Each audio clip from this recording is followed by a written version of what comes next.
In the interest of time, we'll get started. As they say in England, good afternoon, ladies and gentlemen. And now back to Texas.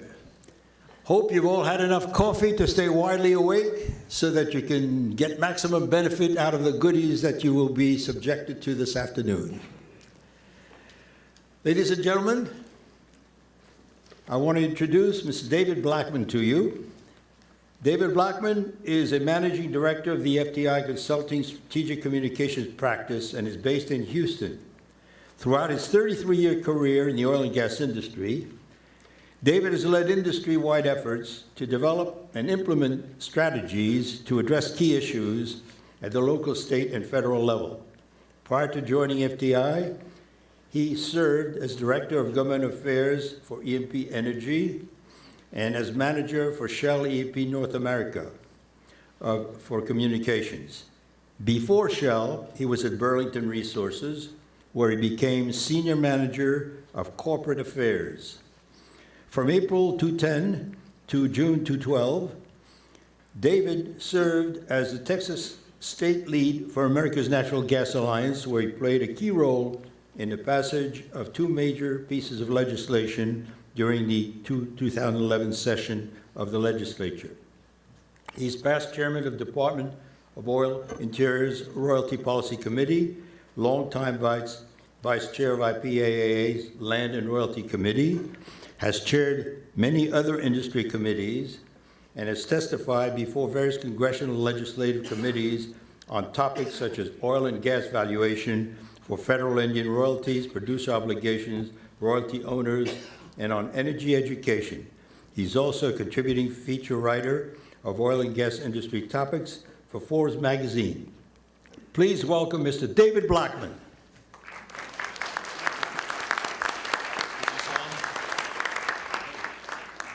Is the mic on? Y'all can hear me good. Okay, great. Well, what that bio means is, I guess, is that I've been around a long time, been involved in a lot of things, and currently getting to do a lot of advocacy on behalf of the oil and gas industry. Been in the industry for almost 35 years now. It's kind of hard to believe. I started with Coastal States the month they passed the windfall profit tax in 1979, so that's going back a ways. But one of the things I've been very fortunate to be involved in the last several years, from really its earliest days, is the development of the Eagle Ford Shale in South Texas, and have seen it grow and develop into what Wood Mackenzie reported in December of 2012, the hottest economic development region on the face of the earth. And that's a pretty extraordinary thing for that part of the state of Texas, which has never really been a wealthy part of the state. In fact, it's always been a very rural agricultural part of the state and a semi-arid desert part of the country. I grew up there in Beeville. And so it's been very gratifying to see all that develop and play a small role in helping to advocate for the industry down there. And what we're going to discuss today about not just the Eagle Ford, but Texas oil and gas development in general, is one of the key aspects that's made the thing work down there is the influx of an extraordinary amount of capital investment from overseas, from other countries like China, Japan, Korea, India, Australia. BHP Billiton, of course, has a big stake in the Eagle Ford Shale and other shale plays around the country, and over 1,000 employees in the city of Houston. So I was really very happy to be invited to moderate this panel today, because it's a fascinating topic of discussion.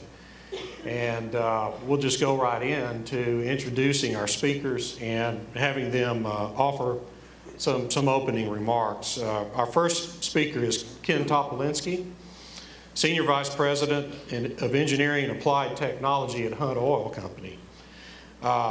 Ken is Senior Vice President, oops, he already said that. He joined Hunt Oil Company of Canada in 2004 and led that division's exploitation department before transferring to Dallas in late 2006.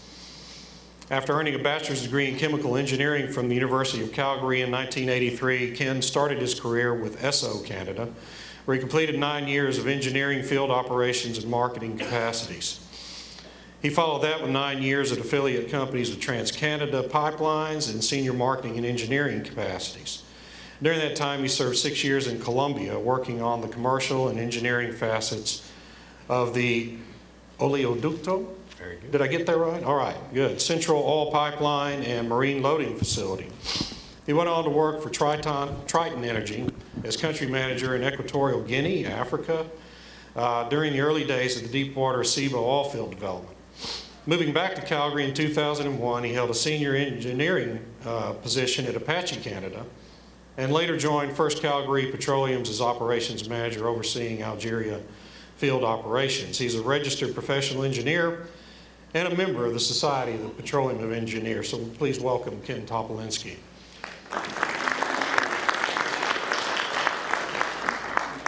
Ken, just to start with a question to tee you up here, Hunt Oil is an example of a U.S.-based E&P company who took in significant Asian company to co-invest in your Texas Eagle Ford acreage, Marubeni Corp. From your perspective, what's behind this and other similar entries into Texas specifically, but also just anywhere else in the U.S.? Yeah. David, as you rightfully pointed out, it has been a trend not only in the Eagle Ford but in other resource plays in the United States. The trend, of course, being the entry of significant, particularly Asian companies. To set the record straight, we've had a long and deep relationship with Marubeni Corporation for some time. Marubeni's participation with us in the Eagle Ford is not a new one. We had Marubeni join us, as some of you may know, in Peru some years ago. Hunt Oil is a majority shareholder in Peru LNG, and we were delighted to have Marubeni join us in the mid-2000s or later 2000s as a shareholder in that project. Hunt also has some power interests. You may know the CREZ project, connecting the high voltage transmission projects, which connect the wind farms in the Panhandle to the load centers of Texas. Hunt Power has embarked on a over $2 billion project to in fact carry those works out, and once again Marubeni was a partner we were delighted to have join us there. So to make the point succinct, we've had a great relationship, and we take our relationships with strategic partners like Marubeni very seriously. So when Marubeni knocked on our door, having witnessed what was going on, and maybe to put that in perspective, more globally, you know, when you consider the fact, as someone was saying earlier today, that Texas has grown, I think, from about 1 million barrels per day of oil production in and around 2009, 2010 to 2.5 times, in other words, 2.5 million barrels a day today. 1 million barrels per day being produced out of the Bakken in North Dakota relative to, I think, well under 100,000 barrels per day not very long ago.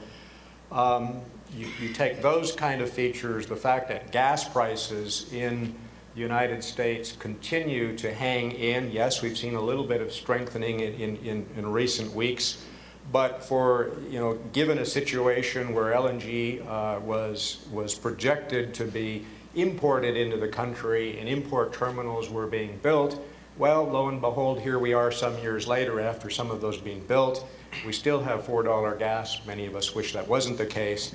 But certainly the world has taken notice of these kind of macro features. You know, given we've got, as I said, nominally 3.5 million barrels of new production on stream, that is literally altering supply and trade balances with other countries. I happened to be at the Sura conference, as I'm sure some in the room were in the last couple of days, and it was interesting I took in the Nigerian oil minister's opening comments a couple of days ago, and she went on to address in her opening remarks the fact that, you know, unconventional resource plays and the advent of them has been good and bad. And I'm not, you know, as her comments went on, it turned out what she was really highlighting in terms of the bad, from a Nigerian perspective, was the fact that Nigeria is now having to place some of its cargoes into markets other than the United States. So that was the so-called bad context that she was referring to. My point being that the eyes certainly are on Texas, on the United States for obvious reasons.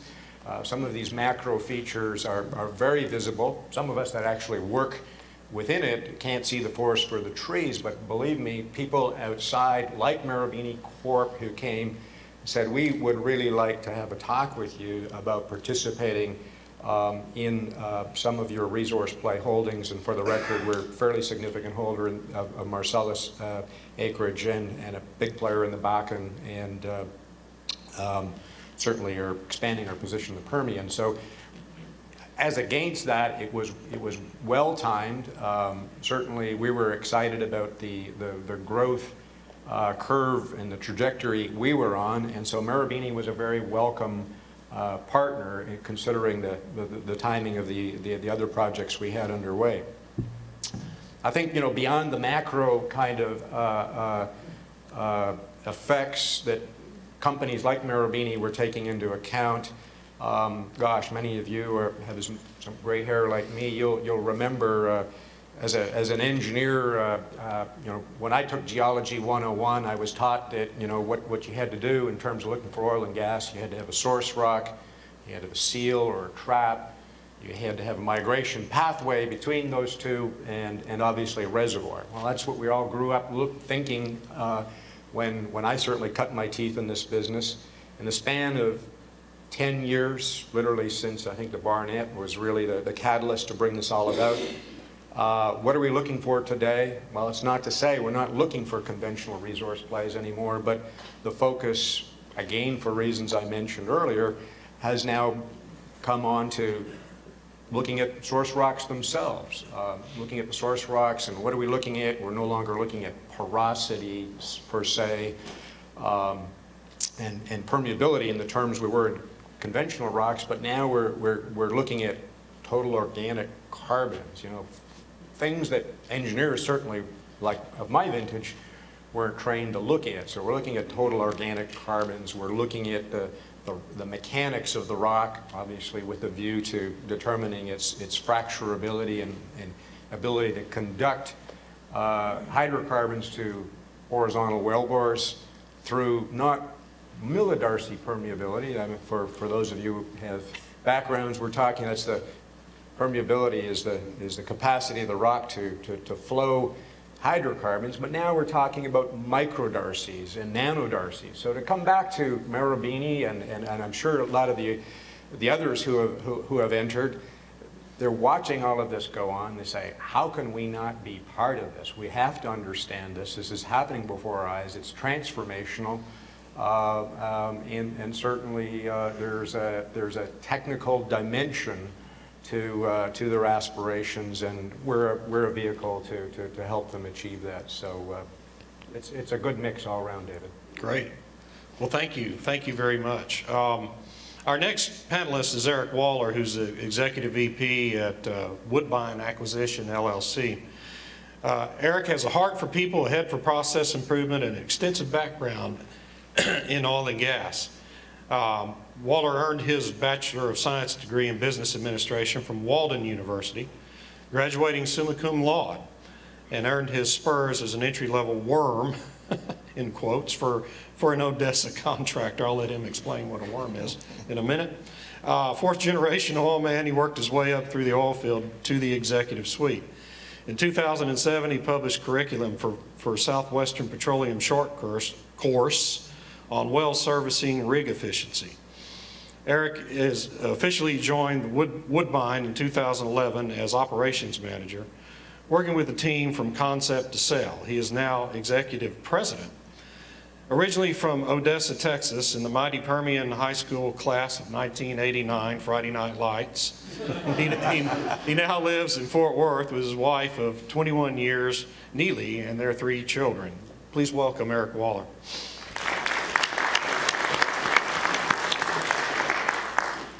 Eric, Woodbine was purchased by Maydew Holding in December, so it's a very recent acquisition. Can you talk a little bit about what have been the most challenging aspects of the transition from an operational perspective? I think the biggest challenge so far for us working with the Chinese, and I don't even mean this as a joke, but it's that I don't know Chinese. And they do. So, you know, conversations are difficult. I think probably the second biggest thing was from us, you know, hearing you talk is fascinating from a macro perspective, but we were a small operator that got together, some guys that used to work for big operators, and, you know, said, let's buy this property and try to borrow some money and do a deal, and we're going to sell it. And we were kind of shocked when the Chinese were the top bidder, and it was a good bid. And I think it was ultimately that they understood the property better than their competition because they believed what we believed, and they came in.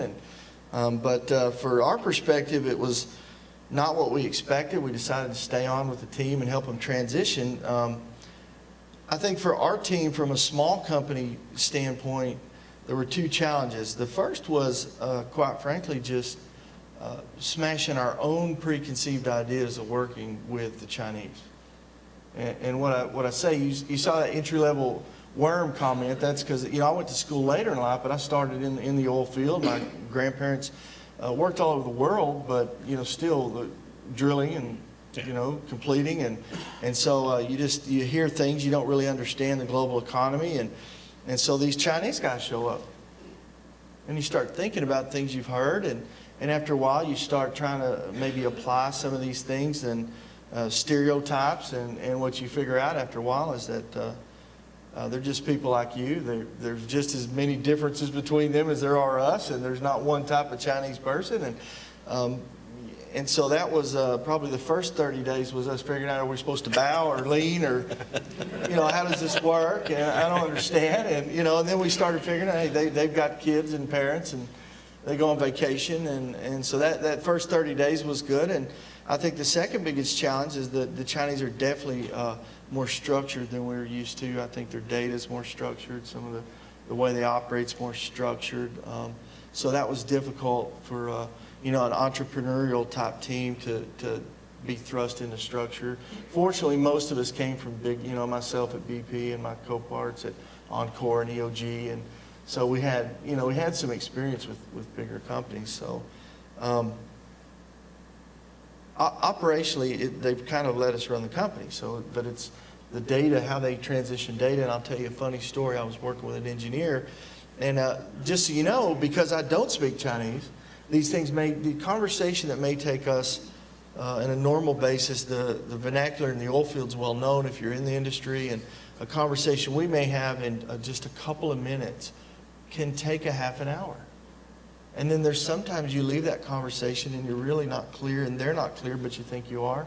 Words that translate directly from Chinese to English don't mean the same thing. When I hear production, it means something different than when the translator was saying it, so things like that. But I was working with one of the engineers, and he was really intent on looking at the old wells and the old well files and finding a way to improve production. And, you know, that was his task to do. And he was really just truthfully bothering me to get all this data, and I couldn't understand why he wanted this. And finally, you know, I took it half an hour and said, come here, let me show you. And I pulled some well files off the 1970 vintage, and I said, look. And I started going back and showing him how the data from when it was drilled, and it was handwritten, and there's old bills, and then all the different versions of the workovers, and some were typed and written, and you really have to know the vernacular and all that. And I go about 30 minutes explaining this, and he says, in China we have one form. And I thought, wow. That must be really easy. So those are the types of challenges. I think culturally, I think we kind of overplayed the big cultural differences. I don't know that they're really there as much as I thought in the beginning. Now, you hear things about maybe Asians that they want to save face, or there's hierarchy, and you hear these things, but truthfully, you know, Americans, we don't want to lose face, and we have a hierarchy. It's just different how we do it. And but they've been good to work with. I think they've been very sensitive to, you know, a lot of our employees were just really fearful initially that the Chinese were going to come in, do these things they hear about on TV or from politicians. They're going to come in, bring cheap labor, take your job. And they came in and they just said, we want to learn how to do business how you do business. Show us how you do it.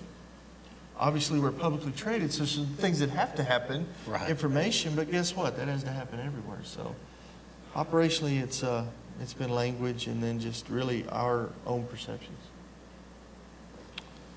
Very fascinating to me. We'll come back to that cultural question too in a little bit. I want to follow up on that. But first, let's go to our third panelist, OZZIE PAGAN, who is Executive Director of Energy Markets Division at Macquarie Energy, LLC.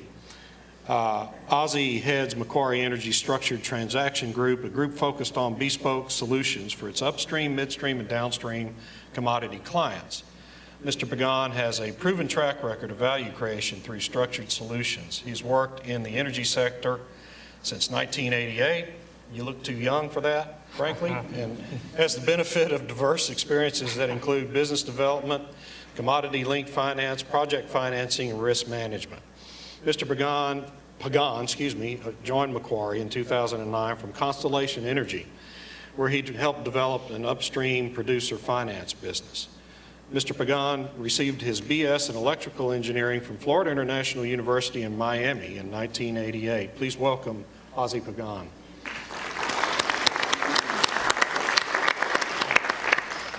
OZZIE, when we were talking a few weeks ago, you know, organizing this thing, the first question came to my mind, and I think probably to a lot of folks' minds here, is why would Macquarie decide to come in, you know, just recently, as you've done, into this market in the U.S., Houston in particular, and get into what is a very highly competitive game? Yeah, it's, you know, the macro question, it looks like that. You've got to step back and Macquarie is getting a lot of press recently. Somebody at lunch was asking me, we're hearing more and more about Macquarie, but they've got a history and a culture in minerals and resources. Australia, a lot like Canada, very rich in resources, and it does a lot of export, you know, in both energy and metals and what have you. In fact, I think once a lot of these LNG projects are finished, Australia might be the first or second largest exporter of natural gas, or is approaching maybe the first largest exporter. But back to your question, how did they get here? Why did they choose Texas and Houston? And it's a little bit of the culture of going into adjacent businesses. Macquarie's been in the infrastructure business in the U.S. for a couple of decades now. And about 10, maybe 11 years ago, acquired a small team in Houston and started doing some producer finance, some kind of what we all would call mezzanine type business, lending capital. Shortly thereafter, it bought a small operations out of LA, small by, I guess, comparison to us now, that mostly had natural gas kind of physical delivery type of, that was their business. It was called Cook Energy. Some of you might remember that. And then in 2009, when the market, when the liquidity crisis came about, is when Macquarie saw an opening to really acquire something large and transformational, and that was the Constellation acquisition. At that point, what Constellation had, and I was there for about 7 years prior to joining Macquarie about 5 years ago now, Constellation had a large presence in natural gas in the Mid-Con and on the east. Cook had a western footprint, and if you matched it up on the map, it was almost perfect. And just by coincidence, we also happen to be 2 floors apart on the same building. So I've been in the same building now, but just changed floors for, for about 12 years or so.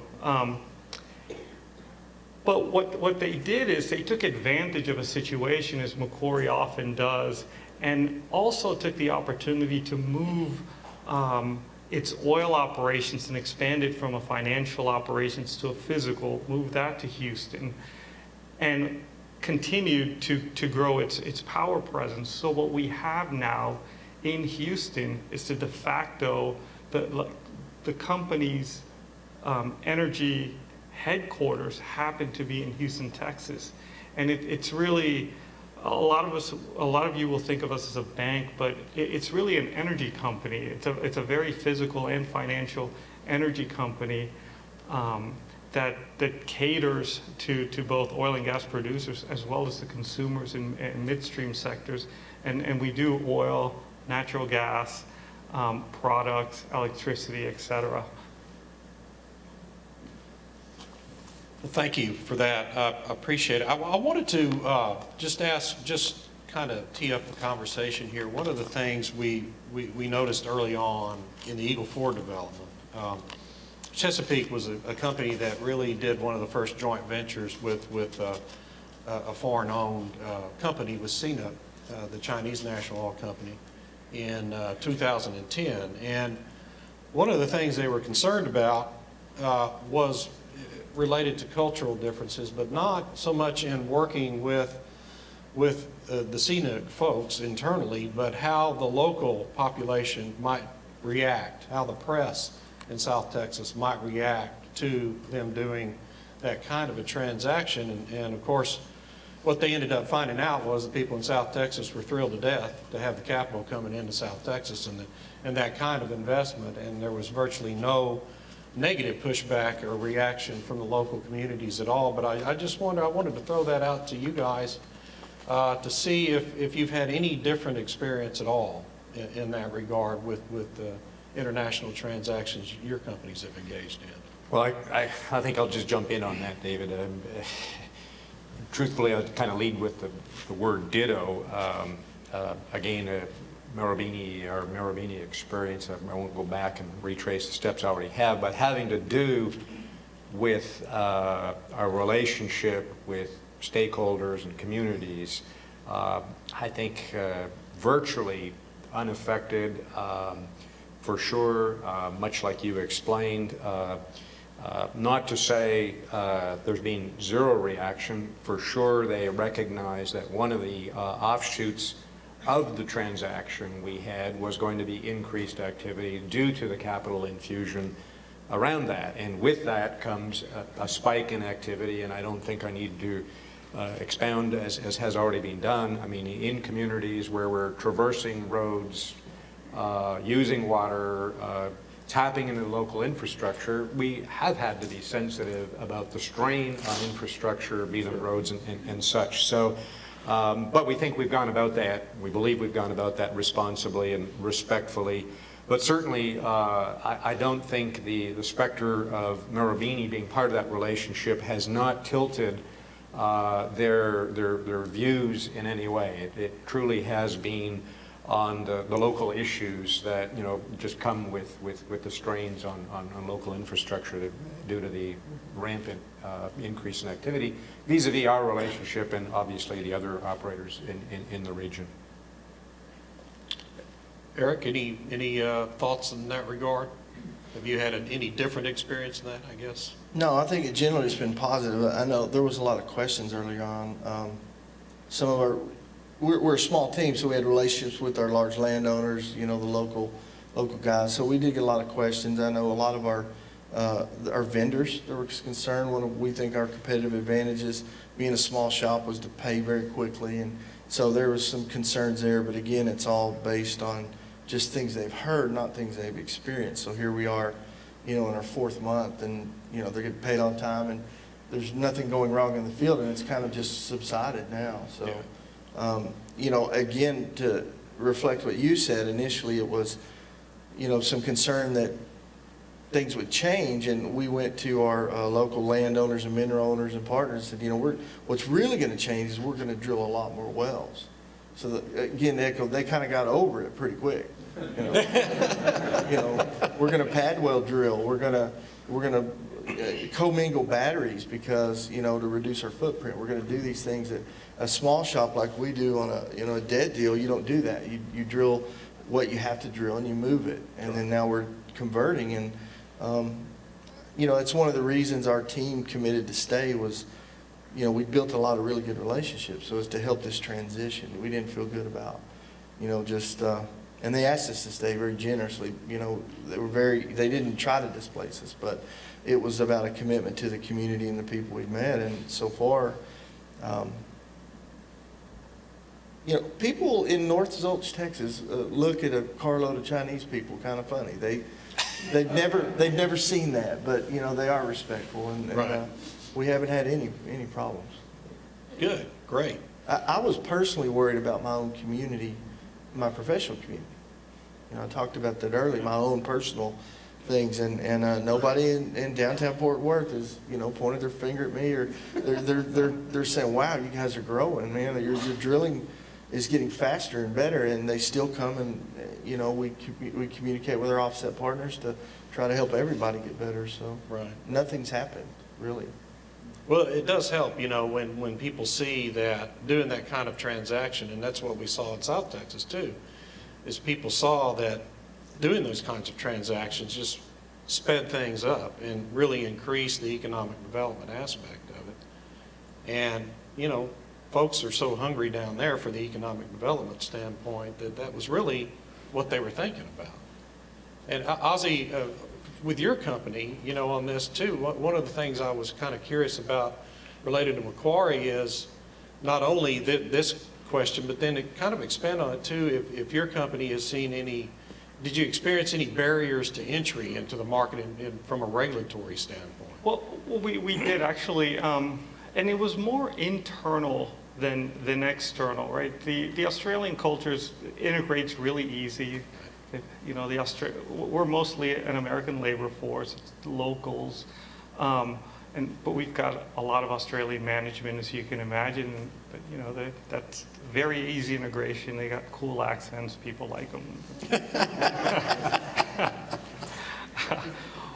But from, beyond just the normal trying to grow a business with a name that's not known and having producers or other clients trust that you've got the wherewithal, the ability, and the staying power to be there, that's kind of normal to growing a business. The real hurdles came from the Australian point of view, the regulatory and legal environments that they were facing. Having worked for American firms all my life, we think of our laws and our regulations as we're used to that risk. When you look at this, when all of a sudden you're analyzing legal and regulatory risks from a foreign point of view, I was taken aback at how much risk is perceived by the outside world, and how much discussion there is around the legal and the regulatory. And if you sit back and listen to some of the management's experience around the world, not just in Australia, New Zealand, but across Asia, Latin America, et cetera, in Europe, the American legal and regulatory framework is becoming a deterrent. It is something that scares them, and therefore I think it should be something that we really pay attention to here. Yeah. No, I totally agree with that. And, in the timing of your entry into this market was, right after the collapse of the economy and all the regulatory activities that happened in the banking world. So I was just kind of curious how that, might have impacted you at that particular point in time. Yeah, we were lucky. We didn't feel like that at the time. Obviously, there was a lot of stress in 2008, 2009, and the Australian regulators, the government there, if you will, looked at the world financial crisis a little bit different, in my opinion. And instead of looking at it like a value issue, they looked at it as a crisis of liquidity. And what they did, and this is in hindsight, it seems like they got it right, or they got it right faster than others. And the Australian government, their version of TARP or whatever was to guarantee any loans that the major banks in Australia took out. And therefore, the banks had liquidity and the system kept moving. Australia was in and out of the recession quite quickly. The repercussions to that were also that Macquarie and all the larger banks had to go through this Basel III that you all have heard of, where the American banks are still wrestling with it.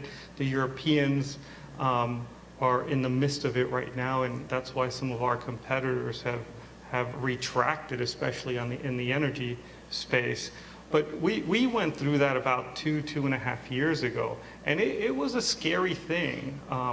You know, the crux of that regulation is simply, you've got to keep, for simplicity's sake, you basically have to have idle equity sitting on the side, not earning much, in order to protect against volatility like we saw. And we were already under Basel II, and Basel III is even more stringent, which really means the cost of doing business goes up. Right.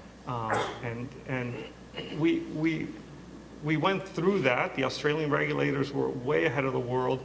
We're fully Basel III compliant, and we've reinvented our businesses and our products to comply with that, while you see a lot of our competitors in Europe and even here in the US, as they wrestle with how to redefine themselves. You see them pulling back, and you see them stepping out of some of these businesses they've been in for a while now. One of the fascinating tactics that the opposition to shale development have taken to, that we've seen pop up in the last really 2 years, is the whole rejuvenation of the peak oil argument that we saw 10 years ago for a while. And basically what we've seen is a group that calls itself the Post-Carbon Institute, coordinating efforts with NRDC and other environmental groups to promote the notion that these shale plays are very short-term plays. They like to quote Energy Information Agency resource estimates that are, of course, based on proven reserves, current technology, the most conservative estimates possible,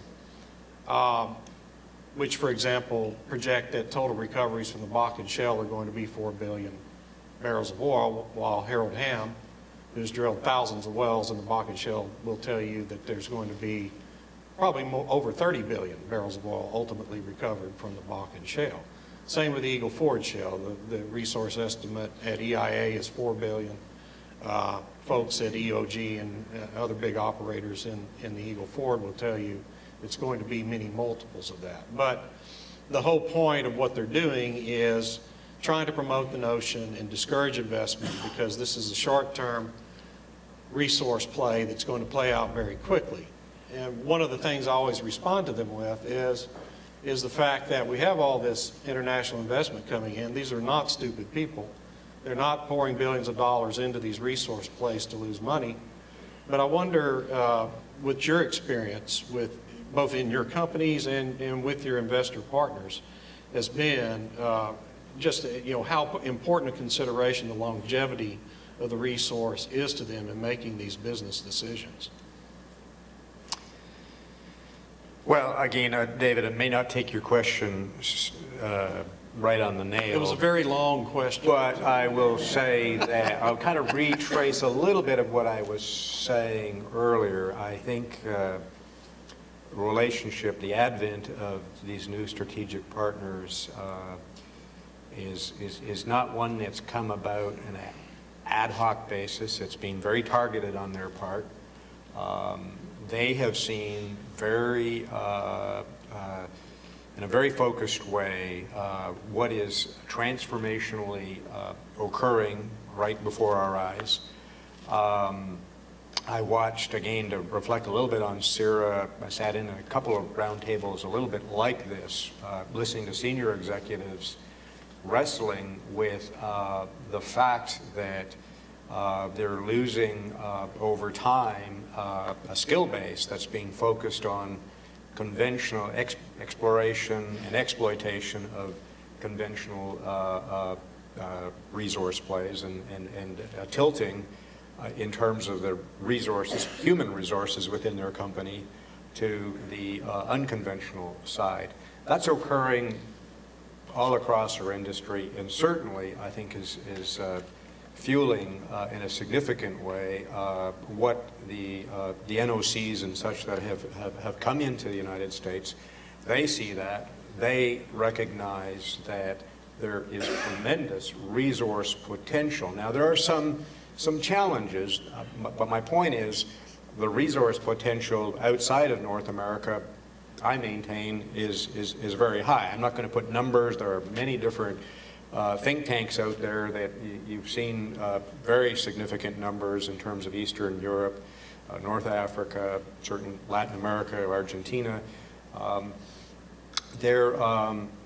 So my point is many of these companies have recognized that they're here, yes, to make money, but also, without a doubt, to take the intellectual knowledge which they gain from relationships brokered with companies like ours.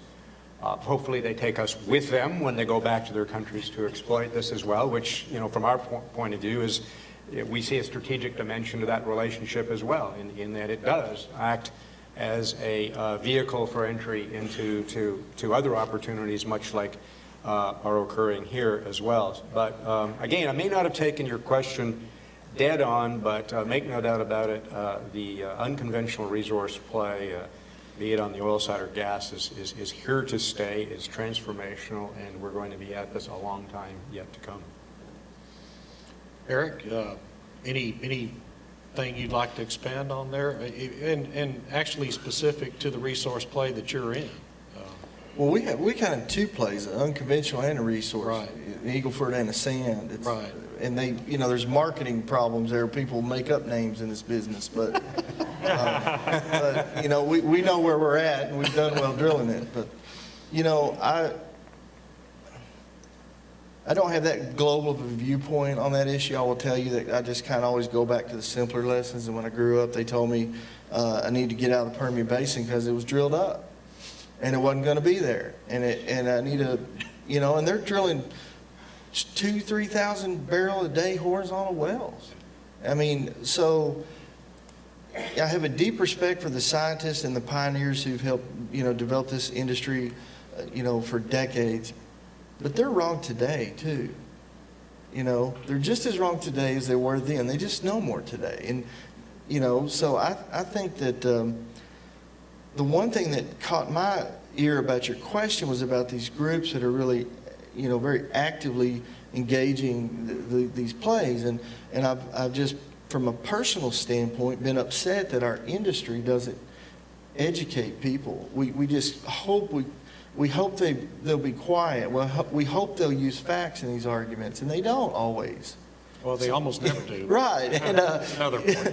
and then, so what happens is in the back rooms and at the petroleum club and out on the rig, we talk, you know, we say, I can't believe these guys, and we say stuff, but publicly we don't take them on. Yeah. We don't because, you know, litigation, and we have other reasons to do. But at some point, I think the industry has to get a lot more proactive than they are. I remember, you know, and I don't take the environment lightly at all. And I remember there was a protest downtown Fort Worth at the Doug Convention a couple of years ago, and there was a lot of people, and these people were clearly upset about fracking. And they were chanting, what do we want? You know, and they were doing these things with the bullhorn, but they said, what do we want? And they said, clean air. And I thought, it's the water. I wanted to run down there and tell them, it's the water we have to worry about. But I realized you just can't run down there and do this. But, you know, And I think it's a U.S. problem as well. It just in a general cultural issue is, political correctness gets us in trouble. And what happens is things just evolve because we won't say anything about certain things. And this is really one of those cases that I think we're going to look up, and you're going to see, like you mentioned, U.S. investors are, they're getting more and more gun shy, and this foreign money's coming in because it's smart money. I want to, one quick topic. You asked him about barriers to entry. In our recent transaction, matter of fact, one of our sponsors didn't help our purchasers go through it, but they went through a pretty lengthy process with the CFIUS, the Senate Committee on Foreign Investment in the U.S. That was a huge barrier. And then, I don't know if you guys remember, the government shut down last year. Right. In the middle of our sale. These guys had lined up significant capital. I mean, no one in this business just has a bag of money, and everybody's doing, and so all of a sudden you have this problem where the government shuts down and just resets the clock on everyone. That's the kind of barriers to entry those guys have. Right. I think Americans take it for granted. We go somewhere and just spend money, and we don't have the same barriers. Yeah. Ozzie, anything you'd like to add on? Anecdotally, I think your question is a relevant one. Macquarie and I personally were involved in Freeport, turning it back into an export terminal, and as such, obviously, we're in touch with a lot of the off-takers that involved in discussions with contracts and what have you, and because we've lived in this market, we take it for granted. We disaggregated producers, the pipelines, and the consumers a long time ago and have faith that the gas will show up. That's not the way the rest of the world thinks about these large projects. When you go into a liquefaction project, you know where the gas is. You're sure it's there and it's going to last 20 or 30 years, if not longer. And we're still seeing that in these offtake agreements. The investors that came in and signed up for offtake are out there looking for reserves. And it sounds sometimes a little bit foreign to us. Because, a company like ours will say, well, we'll get you the gas. We'll deliver it there. But it's not the way they're thinking. These are long-term investments, and the security of knowing where the molecules are and that they can be produced in the future, not tomorrow, but 20 years from now, is very important to them. It is, and we hear that all the time, that regulatory certainty is so critical to every aspect of this business, and it's getting to where you're less and less certain over time, and that is, of course, a major consideration for all of them. Do we have time for one more question, or are we? No. We're bumping up against our time limit, gentlemen. We got 7 questions. We got 2 minutes. Just very quickly, what is the single biggest issue you see, each of you sees, for shale development going forward? The potential biggest showstopper that we face? Well, I don't know if I could pick one, but I'll pick one of several and just say my hair color is kind of indicative of a problem our industry faces. This industry, particularly the shale industry, is technically intense. It takes a lot of technical horsepower, aside from the physical machinery horsepower, to make it work. I think we've got a real challenge before us in terms of resourcing this business from a people point of view going forward. Yeah, I think there's no doubt about that. Eric? I'd echo exactly what you just said. It's these type plays are a little more labor intensive, and I would also throw in, I think our water resources are really critical to how we frack, and we have to, we can't buy our way out of it eventually. We have to really pay attention to, how we're using it, where it's coming from, be conservative about how we do it. So. Yeah. Ozzie, you don't have to limit it to shale. Talk about LNG too, if you. No, well, I'll answer, because I think one of the panelists was trying to say this earlier. I think it's an education of the public. I think misconceptions about what this industry does and the good that it does economically for this, for the country is not coming through. And so then all the, these sensationalists can light faucets on fire and make us all seem like we're doing bad things, but there's a lot of good. And I think all the oil and gas companies I've ever met take a lot of responsibility to doing things well. And that message never comes through. So this political correctness and misconception about what's really going on is something that could harm the industry. Yeah, I totally agree. Gentlemen, thank you very much for a fascinating discussion. Really appreciate it. Good job, guys. We only got 7 questions. It's good. Thanks.